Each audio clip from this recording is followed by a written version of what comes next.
Well, thank you very much. First of all, I'd like to once again express my gratitude to Alex for inviting me to this outstanding event.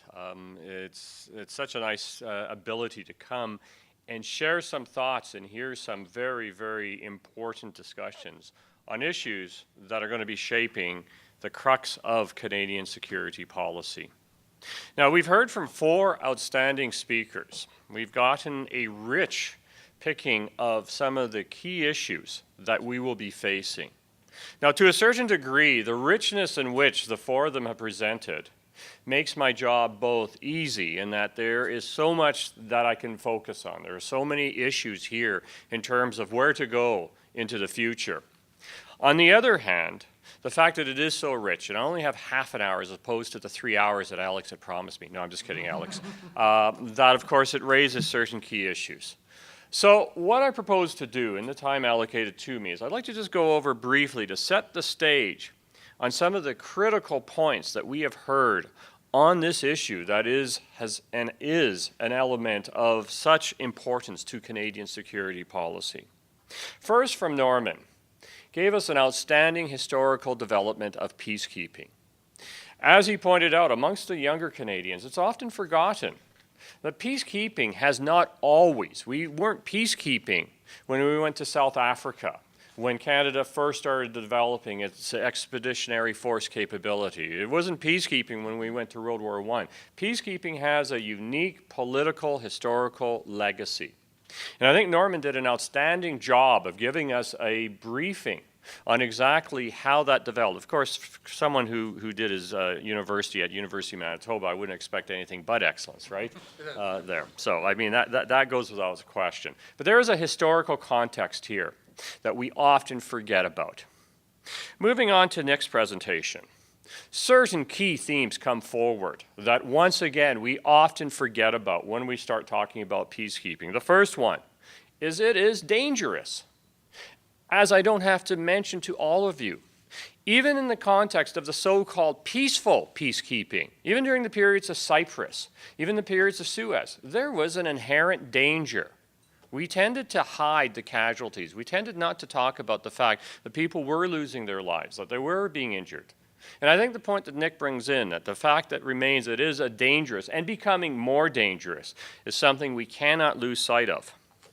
The complexity has always been there, but it will be increasing, and that's clear. The third point is, of course, that we do it with partners.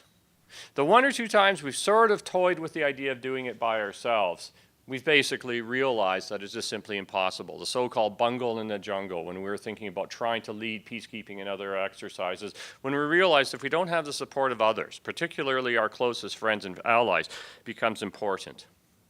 He also provided us with a brilliant overview of what we're doing right now in 2016. Think of it, DRC, South Sudan, Cyprus, Middle East, Haiti. Individually, we can trace each and every one of those of why we're there. What I'd like you to keep at the back of your mind, I'm going to return to this theme, is what do we understand them taken as a unit? In other words, what does this represent ultimately for Canadian, as Laurie put, for Canadian values and interests of when we think cumulatively? The last point that Nick raises, and I think it's one, particularly given the fact that we are in an alleged white paper process, is of course that ultimately the type of forces that we need is a combat capability. And this is something also that will come back to sort of a center of some of the points that I'd like to address. Laurie, I was waiting for the political part to come forward. I mean, once again, listening to what he had to say, it doesn't sound so much like politics, but a very careful and thoughtful evaluation of where we stand. But the major point that we can take away from what Laurie was presenting to us is the very political nature of peacekeeping. We tend, and once again, I want to return to this theme. We tend to think of peacekeeping as objective reality that does not have any context of politics to it. And as Laurie makes clear, it's about everything to do with politics. Regardless of where you stand on that politics, it is, by its very definition, a political measure. He also provided good speculation, and I would tend to agree with it, that we probably are going to go to Mali. that it is going to be Africa, it's going to be difficulty, and he highlighted some of the complexity that is going to be coming in this issue. And I tend to think that he's right on this aspect. An interesting theme that he brings forward is military versus civilian command.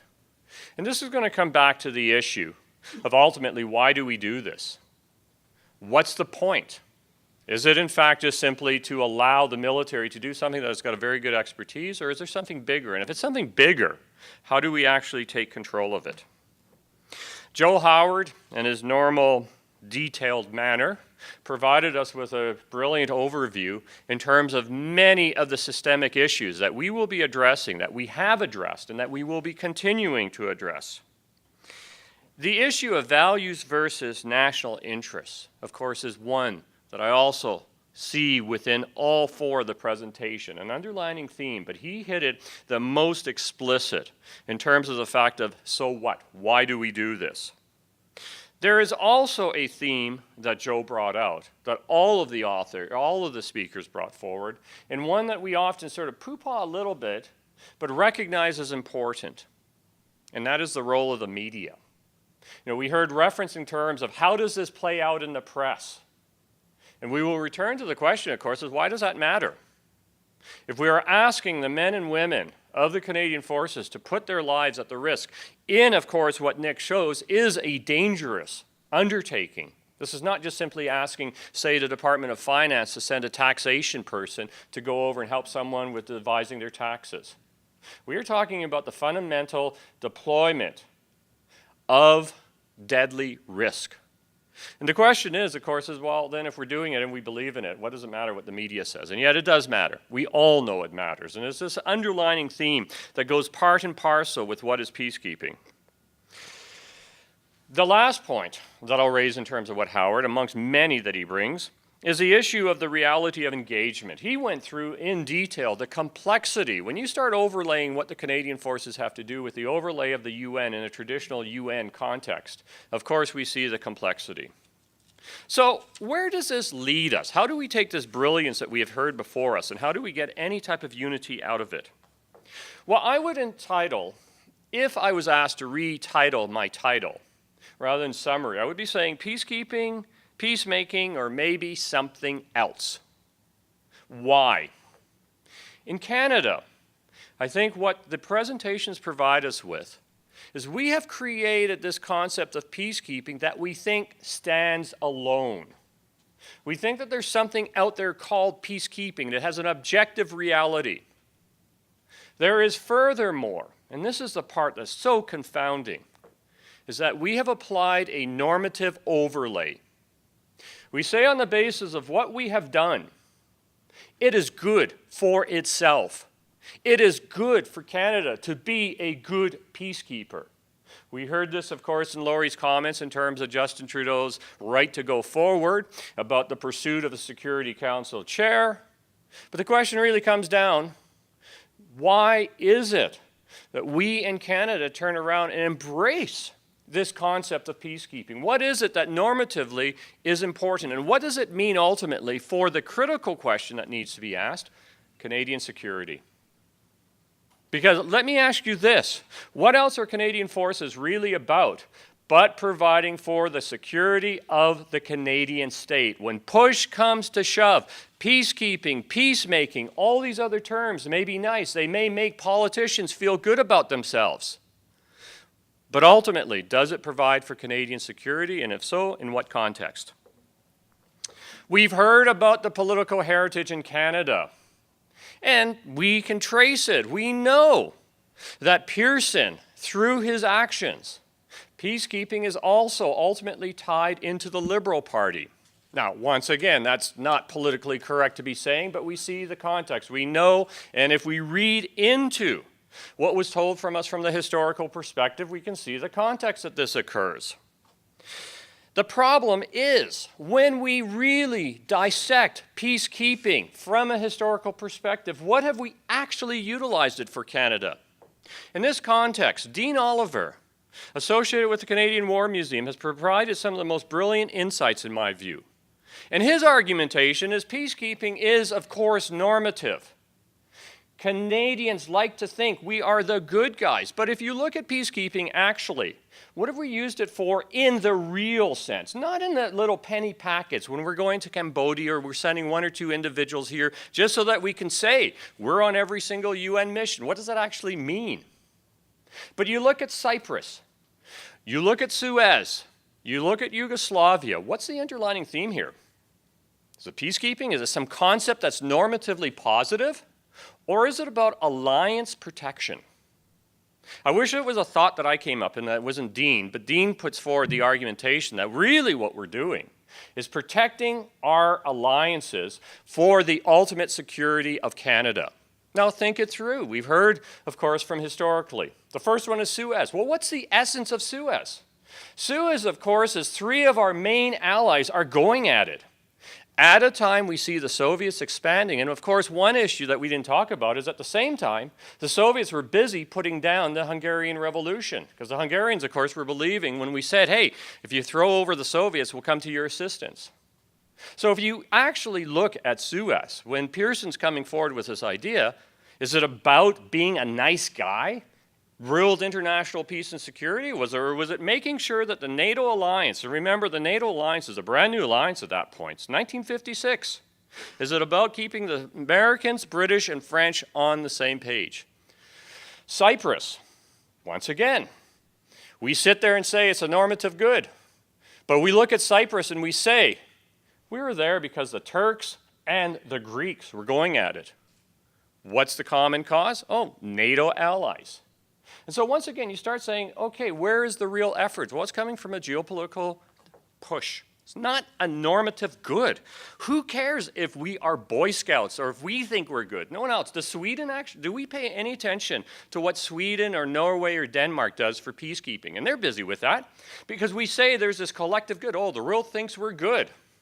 We don't think Denmark, Sweden, or Finland, or any of these other countries that do it, do we actually pay any attention to the efforts they put into peacekeeping? And the answer is no, of course not. And why should we? So therefore, the logic is, why should we care about what we think anyone else thinks about us? And we come back to the point, it's got to be about Canadian security. So if it is in fact alliance maintenance where it really works, is that good enough? What does it actually do? Canadians think it is about being the good guys. Canadians think it's about, we're going out and we're going to save people. We're going to get the bad guys and we're going to save people. Soon as we've heard from everybody, Yugoslavia, please tell me who the bad guys were. Please tell me who the good guys are. Medic pocket, everybody in Canada, you ask the media, oh, it's the Serbs who are the bad guys. Who, in terms of the medic pocket, who were the civilians we were protecting? Against whom? And so you get into this complexity about how good versus bad and all the issues that come with that. And so we come back to helping alliance. And we say Yugoslavia. Why did we pick Yugoslavia? Why did we not go to Africa or somewhere else in 1990? Oh, right, it's in Europe. We're fearful of what was happening in terms of the geopolitical ramifications of a collapsing Yugoslavian state on the southern borders of our NATO allies. And so it doesn't take much to realize there is a theme here that develops. Now, there's a third theme that then comes out. And that is the issue, okay, we're keeping alliances, but we also have this assumption that peacekeeping is neutral. It's got to be neutral to work, right? We've heard this repeatedly. No, it doesn't. Peacekeeping is anything but neutral. Why do I say that? The choice of where you do peacekeeping is a choice unto itself. In the period that we're going to Yugoslavia, to ensure that we do not have this spillover into Europe of the disintegrating Yugoslavia, there was basically what people like Stephen Kaplan argue is World War III occurring in the Central African region. You want to talk about human suffering and comparison, why weren't we going into what was then Zaire as opposed to Yugoslavia? It's choices. And so what drives those choices in terms of what we do in terms of peacekeeping?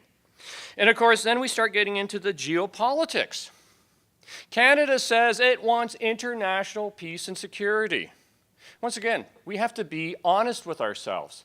We want an international peace and security and stability writ originally Pax Britannica, and then subsequently Pax America.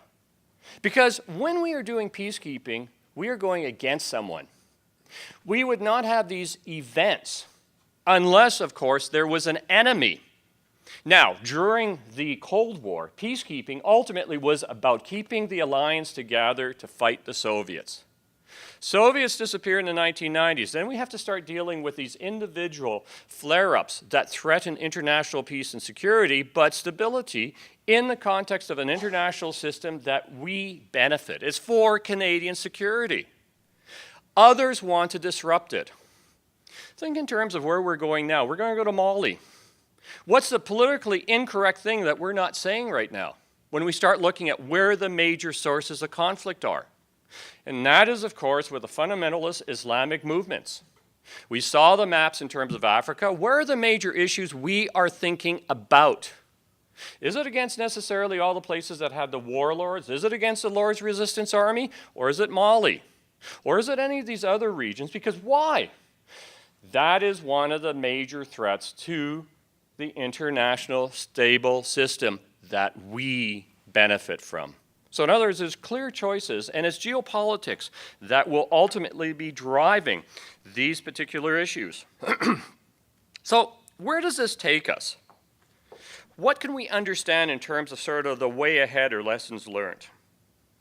First and foremost, one of the fundamentals, peacekeeping is an ingrained psychological concept in Canada that we have successfully separated from the reality that it absolutely must represent Canadian security needs.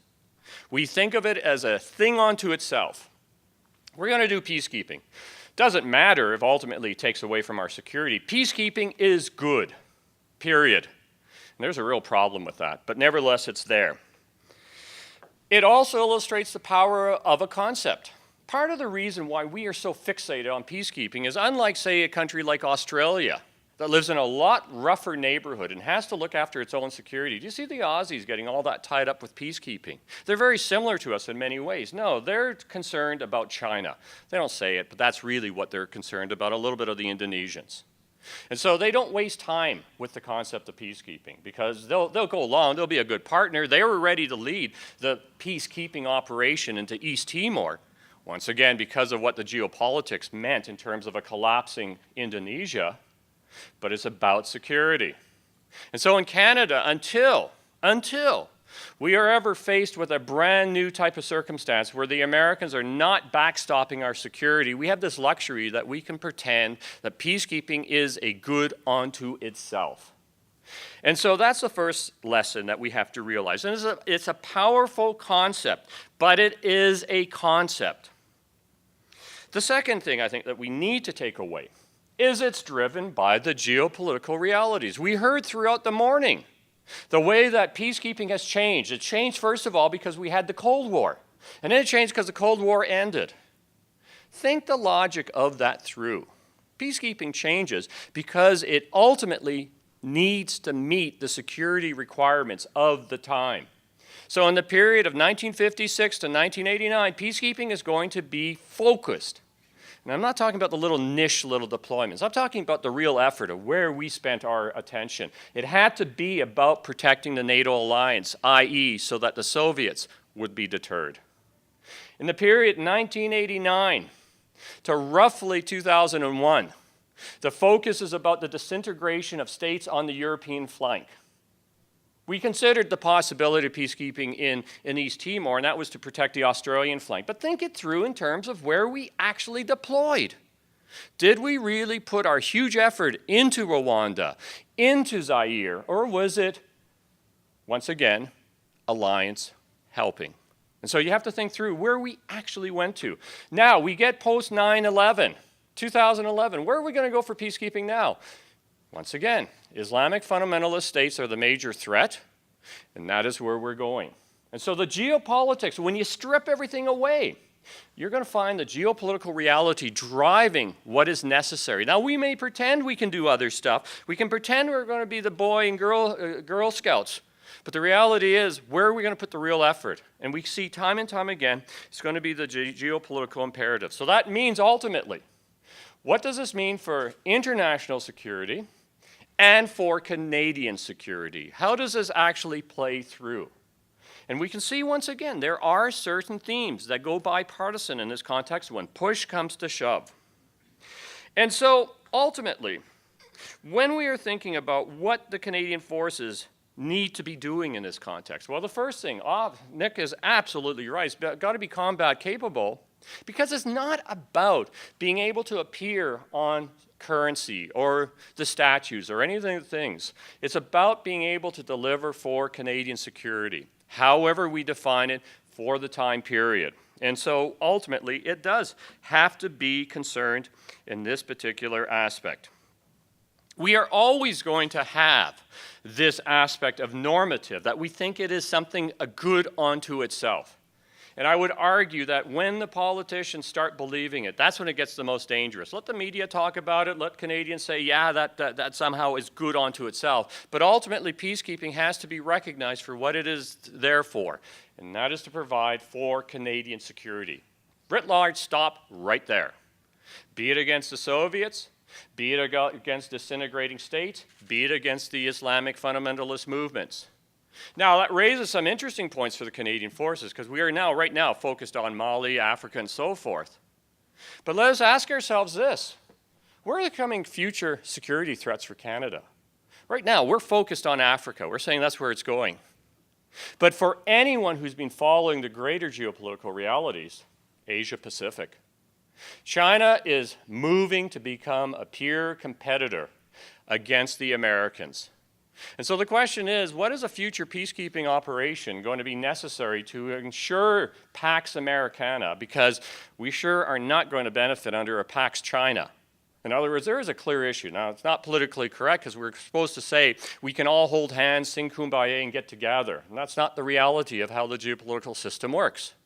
And so the question is, once China starts becoming more emboldened, and we're seeing this in the last 3 years, and we start seeing a rise of conflict in that region, how then are we going to be packaging peacekeeping? Because the normative power is going to be there. And so the question is, what's that going to look like? Obviously, the Navy is going to have to be more involved. You're going to have to see more attention given to the type of amphibious capabilities that we toyed with when we almost went into East Timor for peacekeeping, peace support, whatever you wanted to call it. And so that is the direction. So the question is that the real thinkers have to be dealing with is, what is peacekeeping going to look like in the Asia-Pacific region? Because that is where we're going to be drawn into the future. That is where the conflicts are going to come that are going to have the greatest threat to Canadian security. And the question is, well, what then does it look like? We're going to still be dealing with the Islamic Muslim threat. There's no question about it. That will take a long time till we figure out how we can have the nerve to actually address those who fund it, i.e. Saudi Arabia and Iran. We know it's a relatively straightforward solution in many of these issues, as we saw in Ireland and other places. If you really want to get rid of the bad guys, cut off their money and be willing to deal with those that are providing the money. But that's a discussion of another issue. And so for Canadian security, where does this lead us for peacekeeping? What type of lessons can we draw from the brilliant insights that our four presenters have provided us with? Well, it's clear when it comes to the actual decision making, regardless of what the media is reporting about or what everybody says, oh, this is our heritage, that we need the decision makers to recognize it's got to be about Canadian security. It has always been about Canadian security. And the moment we start believing our own media reports, that is when it becomes very particularly dangerous. Is this peacekeeping requirement in the Canadian context going to disappear? No, it's not going to disappear. It's going to remain a major element. It's going to change, though, because the geopolitical security environment itself is changing. And we will need to respond. Will we have to deal with all the type of complexities that Mr. Howard presented before us? Absolutely. But it's going to be somewhere different. It's going to be somewhere more problematic. But ultimately, it's about Canadian security. And if we're being honest with ourselves, it's about the support of the economic, political, human rights system that is developed, first of all, in the context of Pax Britannica and subsequently Pax Americana. There's no getting around that. We like that system because it serves our interests. It protects us. And it normatively doesn't sound that powerful or that good to say it, but that is the reality of how this has to factor in. Now you turn around and think of all the normative stuff that we have in this regards, that's where the problem comes in. Anyway, thank you very much for the opportunity to provide some thoughts in terms of what I saw as an outstanding morning in terms of the discussions of where has been a core element of Canadian security requirements and will be into the future. Thank you very much.